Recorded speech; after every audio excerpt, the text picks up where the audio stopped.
Is that the bell? Is class over? What do we do with our time now at Strixhaven? Well, the curriculum of chaos from Strixhaven has you covered. We've got jobs, extracurricular activities, relationships, and more. I'm Nerdarchy Ted. I'm Nerdarchy Dave. Welcome to Nerdarchy, for nerds, by nerds. Looks like class is over and we have some time to kill in this video. So we're going to jump into it, and we're going back into Strixhaven, curriculum of chaos, and there's some really cool things in there. And they added a bunch of new mechanics and kind of like subsystems that you can experiment with and add to your game if you're playing, a campus-style game, a wizard school game. There are things that I guess you might encounter at these places, and that is in Chapter 3, Schools in Session. Now, some of these things are a little wonky if you're, looking to try and add them to a campaign that's not university-based or completely, urban or city-based, but it is something that you could wind up working into a regular D&D game. It just might take some shoehorning to see how you want to fit it into your game. And it can be a lot of fun because, as Dave says, they are, it is a whole unique system and subsystem, if you will, to add another layer to your game. What we get is 4 new subsystems encompassed over the course of about 6 pages, and then we get 10 pages of mock-up NPCs, and they're all students. So this is going to be extracurriculars, jobs, relationships, and of course, everyone's favorite, examinations. We're going to go in more depth into those, but before we do, you can see Ted is holding a Dead Tree copy of the book, which means, Wizards of the Coast was nice enough to send us a couple advanced copies. And if you're familiar with the channel, we take the extra copies and we throw them into our giveaway pile. So if you happen to be a Patreon, if you go over to our website, there's a way to join our contests over there and competitions over there for the giveaway. And also if you happen to belong to the newsletter. So there's a bunch of different ways that you can enter our monthly giveaway where, we have a couple of the regular covers and then also one of the special covers over there. But hey, you can't wait for that. No worries. We've got you covered down below with an Amazon link. It's an affiliate link. If you buy anything through that link, we will earn a small commission. It helps support the channel if you don't have a local flags around you to use. But hey, you're looking for another way to help support the channel, why not come on over to Patreon? As Dave says, get a chance to, get in on our giveaways there, as well as help out the channel to keep making videos like this, as well as all the awesome content over on nerdarchy.com. As a special reward, every month you'll receive 5e content for both players and DMs alike. We make magic items. We sometimes turn into print and play cards. We make drop-in encounters that you can use in your own games. There's spells, feats, subclasses, races, you name it. We're probably making it over there. There's even a chance to game with us. Every month we do a random fan game that we select from the Patreon. So with that, you can go down into the description or one of these cards up here, and there will be a card for a free Patreon download sampler, so you can try it before you buy it kind of deal. Diving into the book, I'm looking at page 44, the extracurricular activities. It's got a whole section on joining an extracurricular activity, and it basically just says, you got to join at the start of the year, and then you gain benefits. You get access to student dice and a relationship point for joining an extracurricular. Those student dice, each extracurricular is linked to 2 skills that you can use your D4 of that student die to roll on over the course of the next 24 hours. And, by maintaining a extracurricular activity, you pick someone who is in that extracurricular and you gain or lose, as you see fit, a relationship point with that NPC. Yeah, it ties into the relationship system. So you can have up to 2 student dice from extracurriculars because you can have 2 extracurricular activities if you don't take a job. If you take a job, you can only have 1 extracurricular. And basically it just works they reset at every long rest. You get that D4. So it's like a very limited form of guidance, but would also stack with guidance for those particular things. And also it gives you an opportunity to kind of build relationships with NPCs, relationship system aside. Right. And that's always a fun thing. And it's this is an aspect that could be, drawn out if you were looking to establish relationships and, whatnot with NPCs within town. And, it's just a fun little extra thing that you can do. And we all know that rivalries and things are certainly things that happen in school. Yeah, I also feel like extracurriculars is an easy subsystem to pull away from the school set because it could be clubs, because it is clubs and sports, right? So like you could have things that aren't associated with a school that happen in and around, you know, different communities that have these. So you can then in that way kind of add them to your games. Absolutely. All right, so next up is jobs. And while a student has a job, they earn a wage and a relationship point.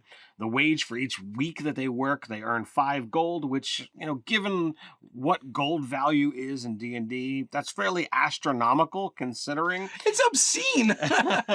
So, like, you know, as far as, like, I'm aware with my history with D&D, like, a common folk never has a clue what a gold piece looks like. They work in coppers, occasionally silvers, but gold is so far out of their realm that it's ridiculous. And then you get the relationship point as you would expect. And again, you can choose to, you know, keep sowing rivalries or, you know, build relationships with an individual. It's a lot of fun. And of course, there are different, different set of jobs and, you know, what NPCs are linked to those jobs. So yeah, there's not much to say about that. You just have a job on campus. You can earn extra gold per week. Personally, I think the job, you know, strictly from a game mechanics is inferior to the extracurriculars. I would rather choose one of those 16 extracurriculars twice than have a job and earn 5 gold pieces, because I feel like that extra D4 will come in infinitely more handy once per day than that 5 gold a week is. When you think about like how much money you make adventuring in comparison, and that's the other thing, right? It's not very much comparatively speaking to someone who's an adventurer, but at the other end, like you said, it's insane, you know, compared to what commoners make. Now I get it, like you're in a college setting, so those characters would probably have to come from, you know, wealth and have more money or more affluent anyway. Mm-hmm. So it's not as big a deal. But yeah, 5 gold a week is crazy. Like you could staff most of the university for 5 gold a week, I feel like. You know, now, you know, you look at that 5 gold versus the potential of 7 die 4 on, you know, 7 different checks throughout, you know, split up amongst 7 different checks throughout the week, especially if you've got, you know, a test or an exam. You know, like what if you know, chose an extracurricular that you're not so great at for the exam? Like, oh, I'm in this just so I can get better at, you know, this thing here, so that when you take your test, you can be like, all right, I didn't do so hot here. Let me roll that D4. Boom. That much better. And I guess that makes sense. Like, you know, I imagine folks that are, you know, they're worried about their public speaking class and not doing well might take a debate. It might join a debate club in order to get better. Indeed. Stop! We have our second Kickstarter ready to go. Check the link in the description. Add 250 magic item tarot card to your gaming resources right now. Mageforge are magic items from our very own games and minds ready to use in your game. So check it out, back it, follow it, whatever it is that you need to do. And get on that list. Stay nerdy. But speaking of exams, that's the next section. And this is something that I didn't like test taking in school. I don't like helping my kids with, you know, tests for their school. I am certainly not going to pull exams into my D&D game. But hey, in case you want to, there is a whole section in here. There's a studying phase that you can, you know, either work alone, skip entirely, or work with someone else, and that determines, you know, what happens with your check when you go to take the test. Pulling an all-nighter. After pulling an all-nighter, a character gains 2 rerolls to use during the next testing phase.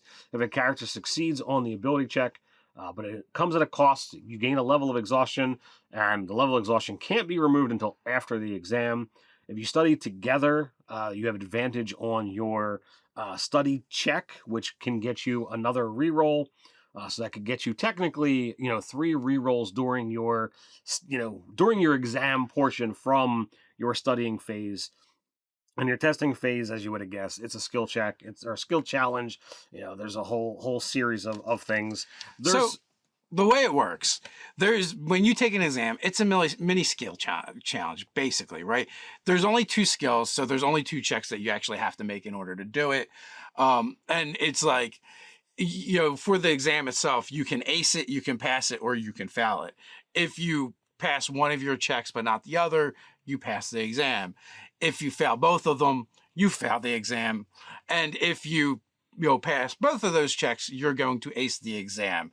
And they all kind of have benefits that come along with them. Yeah. And there is, of course, a section for cheating because, come on, let's face it, it's school. There's definitely ways to do it. Yeah. So the benefits for passing and acing your exams is you get student dice that you're going to, kind of build that pool and you'll have them to use. Yeah. So if you fail your exam, you have to get a tutor, but not only that, you can't do your extracurricular activities. You can't do your job. So it's going to kind of penalize you in other areas of the game if you're playing this, this kind of, in this kind of setting. And I guess maybe the other players might ridicule you for failing. I don't know. So the character thus loses any benefits from extracurriculars or jobs, and their players should indicate this suspension on their tracking sheet, because there is absolutely a tracking sheet for your relationships, your tests, and that kind of stuff. It's amusing. But like I said, I'm not, in any of the games that I play, I'm not going to use this kind of stuff. It's just not all that thrilling to me, but to each their own. I mean, I definitely know there's people that would love role playing, like the whole dynamic of the study group and like the whole high school teen thing. Like, it's not our group's thing for sure. There are other groups that I could definitely see getting into it. I've definitely played with players like that. And I mean, it's a little bit of an eye roll for me, but you know what? It's not for me to judge what their fun is. Oh, completely. So, have at it. So next up is the relationship subsection.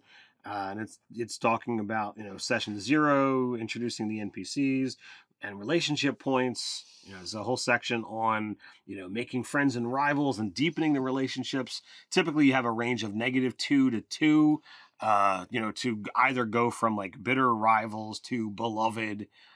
So depending upon how much you want to work with an NPC or work against an NPC, this is a cool thing. And I think you could strengthen the core of what's here. I would stretch out like essentially a -10 to a 10, system that can get everywhere from the, an absolute hated enemy to, someone who would give their life for you. That could be developed over time, whether you're looking to actually have someone who, is just a friend, or someone that's like, oh, well, this is a bona fide relationship, seeking courtship and that kind of stuff, versus like just the best friend status. I think there could be a lot to work with here, and more nuance. Yeah. So that being said, like I've seen chatter online where people were very excited for having this new system entered into the game, but then disappointed when it was presented, because I am sure there are other, story-driven systems out there that do this and probably do it much better. Right here, it's kind of like hit or miss. You decide what kind of relationship you're building with someone. So, like, you could have no rivals if you want it and all friends, or vice versa. Now, I will say, like, the interesting thing is, it's either, +1 or +2. +1 means like there's, special NPCs in the book that tells you how they interact with you, when you're friends with them, essentially with that +1. The extra +2, the more of those you collect, it's like going to be like collecting Pokemon in the game.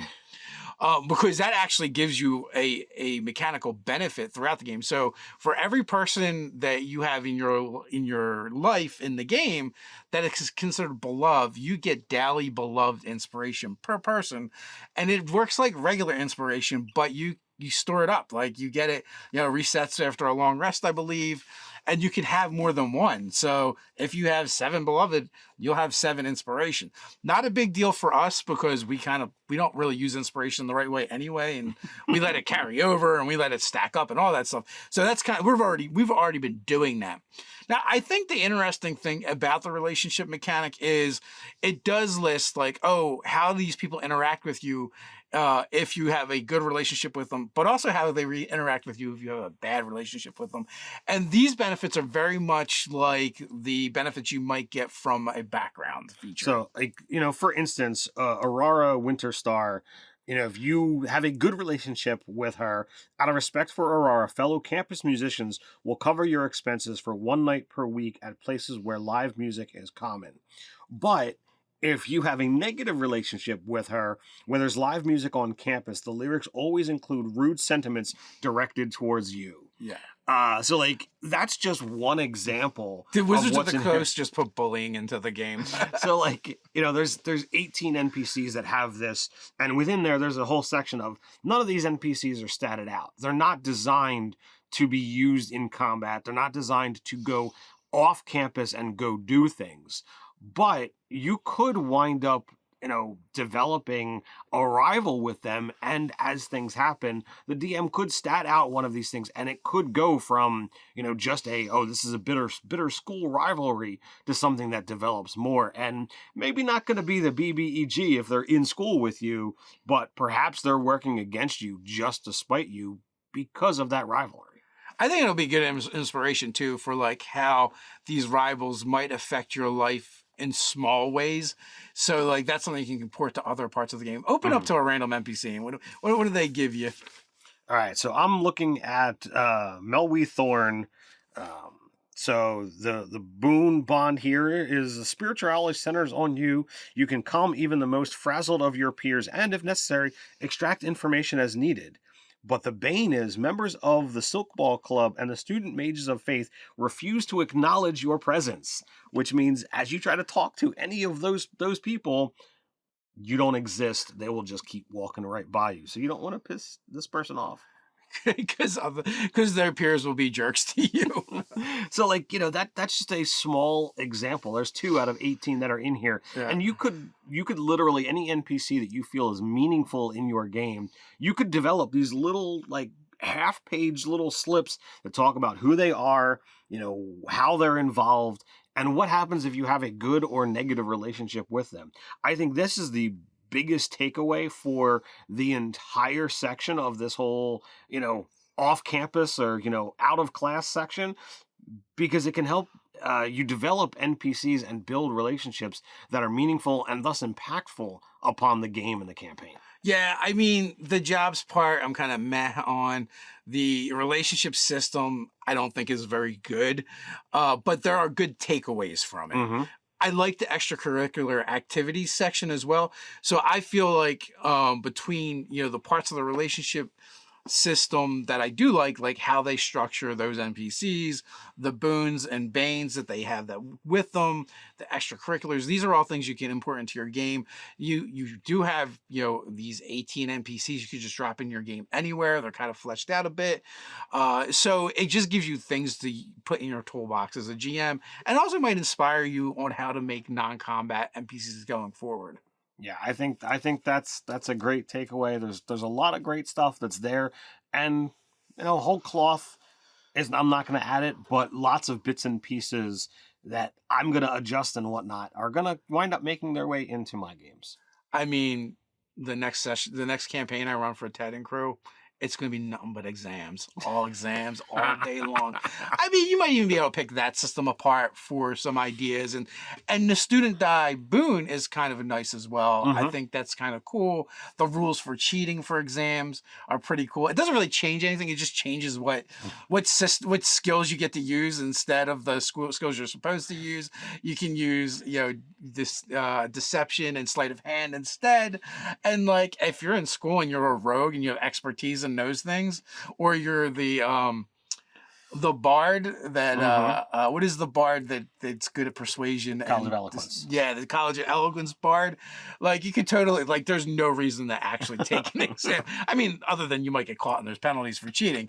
But yeah, so there's definitely things like that. Like, there is fun takeaways. But the College of Eloquence, like, they automatically, right away, like, they get that bump. Yeah. So, like, they can only get so low on a persuasion check. Yeah. So, like, they might not be able to fail that persuasion. Well, deception. They need deception, not persuasion. Sorry, deception. But they get that too, so it doesn't matter. So, like, there's definitely ways to just like, all right, I'm going to go this way. I'm going to ace everything. Yeah, or just, plus if you're also playing, a bard, you get expertise. You take expertise in those two things and you never fail exam again. Like, you're legendary on campus for acing exams. But I don't know if you get to a certain point where they start investigating you because you like ace everything, but you also are like the worst student. I ace everything and don't know squat. Hey! So I don't know. What do you guys think? Are you excited about introducing these things into your game? Love it, hate it? Let us know down in the comments below. Share your thoughts and ideas with the Nerdarchy community. While you're down there, don't forget to do all those fun things like share, subscribe, even go ahead and click on that notification bell. You know the drill. Quick reminder, Mondays, Wednesdays, and Fridays, we drop new videos here on the channel, so come on back. But you can't wait till then. No worries. We've got you covered. The card up here, you can see our last Strixhaven video where we talk about magic items. So until next time, stay nerdy.